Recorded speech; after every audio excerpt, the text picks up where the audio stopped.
Start பண்ணிட்டீங்க, ஆனா legal சைடை இக்னோர் பண்ணிட்டீங்களா?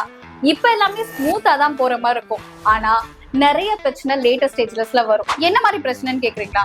கஸ்டமர் ஆன் டைம்க்கு பேமெண்ட் பண்ணலன்னா உங்களால சூட் கூட போட முடியாது.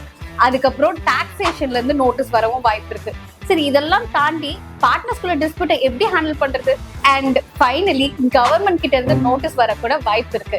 இந்த மாதிரியான ப்ராப்ளம்லாம் அவாய்ட் பண்ணணும்னா கண்டிப்பா உங்களுக்கு பிசினஸ் ரெஜிஸ்ட்ரேஷன் தேவை. அந்த பேசிக் ரெஜிஸ்ட்ரேஷனுக்கான ஃபுல் டீடைல்ஸை தான் நாங்க ஃப்ரீ வெபினாரா உங்களுக்காக குரேட் பண்ணியிருக்கோம். இந்த ஃப்ரீ வெபினாரை நீங்க அட்டென்ட் பண்றதுனால உங்களுக்கு என்ன கிடைக்கும் அப்படின்னு ஒரு பெரிய கேள்வி வரும். அந்த கேள்விக்கான ஆன்சரும் நானே சொல்லிடுறேன். ஃபர்ஸ்ட், உங்களுக்கு பேசிக் ரெஜிஸ்ட்ரேஷன் எது கரெக்டா இருக்கும்னு சொல்றோம். ரெண்டாவது, அதுக்கான ப்ராசஸை பேசிக்கா சொல்லி கொடுக்குறோம். மூணாவது, நீங்க அவாய்ட் பண்ண வேண்டிய காமன் மிஸ்டேக்ஸ் என்னன்றதையும் நாங்க சொல்றோம். இது எல்லாத்தையும் சொல்றதுனால உங்க பிசினஸ் சூப்பரா வர்றதுக்கு எல்லா சான்சஸும் இருக்கு. ஸோ உங்க பிசினஸ் சூப்பரா வரணும் அப்படின்னு நீங்க நினைச்சீங்கன்னா இந்த வெபினாரை கண்டிப்பா அட்டென்ட் பண்ணுங்க. ரெஜிஸ்ட்ரேஷன் மேண்டேட்டரி, ஏன்னா லிமிடெட் சீட்ஸ் மட்டும் தான் நாங்க அலோவ் பண்றோம். ரெஜிஸ்ட்ரேஷன் பண்ணணும்னா கீழே இருக்க புக் நவ் பட்டனை கிளிக் பண்ணி ஃபார்மை ஃபில் பண்ணுங்க. எங்க டீம் உங்களை ரீச் பண்ணுவாங்க.